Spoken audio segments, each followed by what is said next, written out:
Hi, this is David with EminiTradingStrategies.com. This is our video weekly update for November 2nd to November 6th, 2009.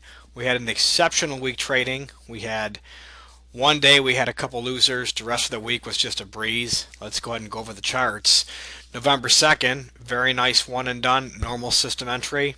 Got right in, made a nice 4-tick profit. Some traders staying longer.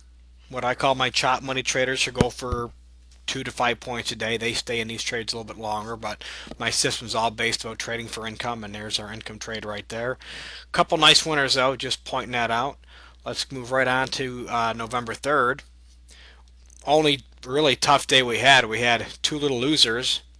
That was down about 12 or 13 ticks. We came into no NSC zone. That's what the shading is. This is Pro Indicator version 2 that knows the rules, which when to stay out of NSCs. When it comes out of the shading, it's okay to take the next NSC. If you'll notice, we come out of shading. Next NSC is a very strong winning trade. And this is something I teach my students to look for the no NSC zone. Pro Indicator version 2 is just like Pro Indicator version 1, it's just it knows more of the rules that keep you out of trades. So in any event, we had a couple losers. I took a nice pullback trade.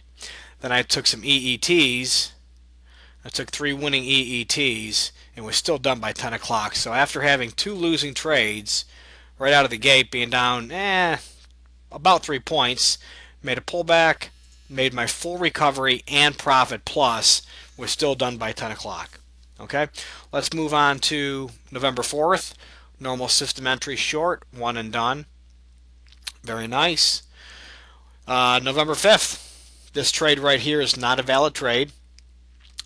I have rules that keep us out of trades, certain trades at the open. The rules were in effect. This was not a valid NSE. This is our first valid trade, and it was a nice winner. Moving on to November 6th. This short NSE was not valid. The rules that were on the last chart, same rules here. And this trade here, jumped in, went against us, came really close to stopping us out, took right off, and right about here, our long-term chart gave us the go-ahead to go long, that we were going to see a nice run up, and a lot of my students use that to their advantage. I just grabbed 5 ticks. I was happy with that, and but as you can see, had a very straight up day, straight up run, and our long term went long. A lot of our guys again stayed in this trade, made a very nice trade. Now I want to go on to the Dow. Dow had just an incredible week. My Dow mini strategy, been teaching that live, been teaching that free to my students. We're doing a webinar next Saturday. I believe that'll be November 14th.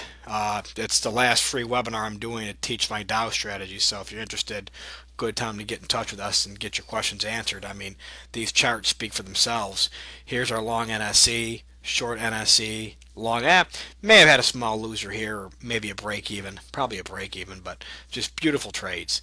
And again, Dow's got a little more openness to it. Dow trends a lot more. Some guys just go for 10 to 15 ticks, where some use a stop loss and a trailing stop loss and try to capture more money out of the trades, try to capture the 30, 40, 50 ticks. We had some very good moves this week where you were able to catch a lot of it. In fact, one student did over 140 Dow ticks this week, so you can do the math. That's $5 a tick per contract. So, personally, I just grab 10, 15 ticks, sometimes 20, 25 ticks. Really happy. And I'm also trading the S&P, so when I'm making 4 or 5 ticks on the S&P and 10, 15 ticks on the Dow, well, you're talking 2 to 3 points worth of S&P value per day. So that's, very, very good income. That's more than double than what I made when I just traded the S&P. So my Dow strategy, been testing for the last 15 months, just finally released it out to my students. Okay, moving on here, another nice Dow day, nice very long trade, nice short trade, nice long trade for those that are taking smaller profits. If not, you took maybe a small loss or a small gain. Another nice winner. Another winner right here. This is FOMC. We do not trade reports. We especially would not trade during FOMC. That's what happens. You get these huge spike bars, but very nice short trade. On to the 5th. First trade didn't happen until, actually there was a short trade here. I'm sorry, a long trade here that I must have cut off. And then we had a short trade here.